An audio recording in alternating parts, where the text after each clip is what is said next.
다음은 존경하는 김성호 의원님 질의하시기 바랍니다. 죄송합니다. 정성호 의원님 질의하시기 바랍니다.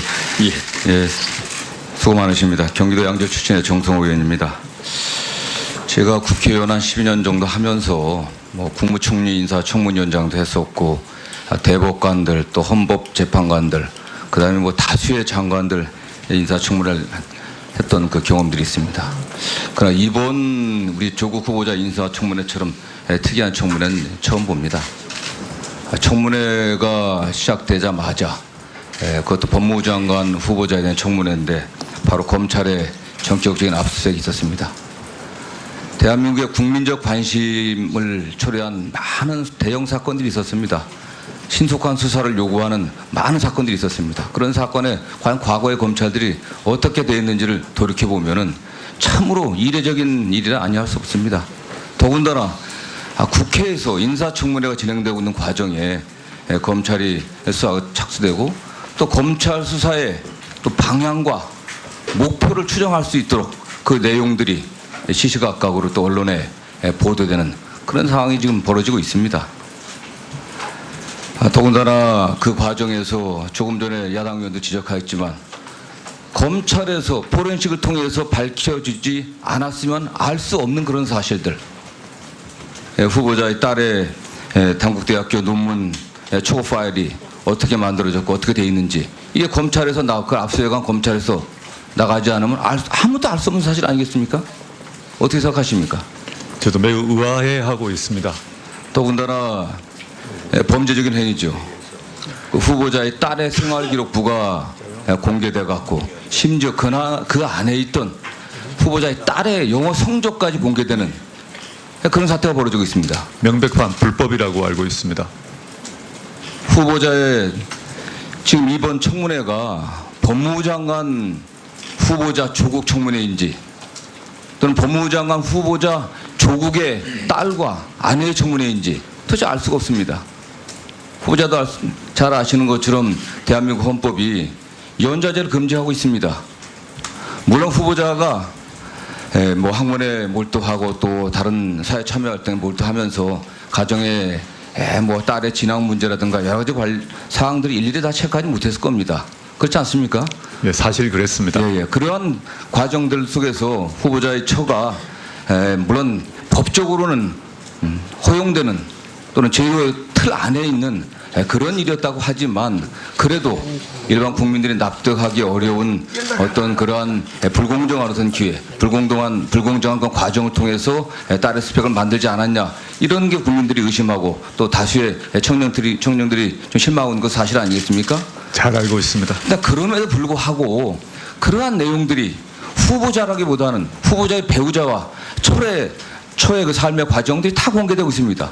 후보자 딸의 자소서에 드러난 모든 과정들, 여러 가지 봉사활동들, 수상 경력들, 인턴십 과정들, 심지어 생활기록부의 성적까지 다 드러내고 있는 게 이게 정상적으로 생각하십니까 이게?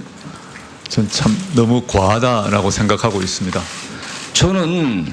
저도 아직 대학을 졸업하지 못하고 미뤄둔 채 취직시험을 하는 막내 아들이 있습니다. 위에 두 딸이 있습니다. 대학 들어갔는데 잘 모릅니다. 어떻게 자소서를 썼는지 또 어떻게 대학 졸업하고 성적을 어떻게 받았는지 저 잘 모릅니다. 그러나 정말 전 야당 의원들이나 다른 분들에게 또 공직에 나서는 분들에게 또 후보자를 비판하는 분들에게 이런 점 묻고 싶습니다. 정말 당신들의 아들들 생활기록부 다 깎고 대학 들어갈 때 제출했던 자소서들 다 깎았고 거기에 나와 있는 여러 가지 경력들 본인의 스펙들 다 한번 검증해보자. 좀 그렇게 얘기하고 싶습니다. 과연 이게 대한민국의 장관 후보자의 그 장관으로서의 업무 능력과 적격성, 도덕성 심사하는 건지 그들의 가족들의 여러 가지 문제점도 심사하는 건지 알 수가 없는 그 상황이 왔습니다. 참으로 안타깝지 않을 수 없다는 그런 말부터 시작하면서 한두 가지 좀 물어보겠습니다. 그 후보자 처에 그 후보자 처가 동양대학교 근무하고 있지 않았습니까? 예. 후보자 처가 지금 위조했다고 의심받고 있는 동양대 총장 명의 표창장. 예. 그 표창장이 정말 만약 후보자의 처에 의해서 위조되었다고 하면 후보자는 어떤 조치를 취할 생각입니까? 저는 그게 수사가 진행되고 있습니다. 그럼 수사에서 판단할 것이라고 보고요. 그 수사기관의 결론 그리고 그 뒤로 뭐 만약에 기소가 된다면 재판에서의 결론에 따라 제 처가 만약에 관련이 돼 있다면 그에 해당되는 처벌을 받아야 한다고 생각합니다. 그와 관련해서 후보자도 여러 가지 고민을 하셔야 될 것 같습니다. 그냥 만약 그런 결과가 나온다고 하면은 예, 무슨 말씀인지 잘 알겠습니다. 다만 그 표창장 관련해서는 참으로 지금 이 자리에서 위조됐다고 그 누구도 단언할 수 없는 여러 정황들이 많이 있습니다. 동양대학교 총장 명의의 표창장은 공식적으로 나가는 말고도 제가 알기로도 동양대학교가 제 지역군 동두천에도 있습니다. 다양한 형태로 나가고 있습니다. 지역의 여러 기관 단체에서 표창 요청하게 되면 총장 명의 표창장 수여하고 있습니다. 사실은 뭐 해당 그 동양대학교 총장이 저는 뭐 거짓말했다고 생각하고 싶지는 않습니다. 다만 총장이 자기 명의로 나간 표창장을 다 기억하고 그게 누구한테 전달됐는지 그걸 기억하는 게 상식적으로 가능한 얘기입니까? 그럼 불가능한 얘기입니다. 그렇지 않겠습니까? 통상 경우 기관장께서 직접 결제하는 상장과 위임하는 상장이 통상 경우는 있는 것으로 알고 있고 전 최성해 총장님이 거짓말한다고 생각하지 않습니다. 예, 저도 그렇습니다. 문제는 그 표창장에 비교해 보면 이미 다른 곳에서 입수한 동양대 명의의 총장의 표창과 후보자의 딸이 받았다는 그 표창장의 직인을 비교해 보면 직인은 같은 것 같습니다. 네. 그 직인이 어떤 경위로 찢겨졌는지 거기에 날인되었는지 이것만 확인된다고 하면은 저는 충분히 이건 간단히 해결될 수 있다고 저는 보고 있습니다. 그렇지 않습니까? 예.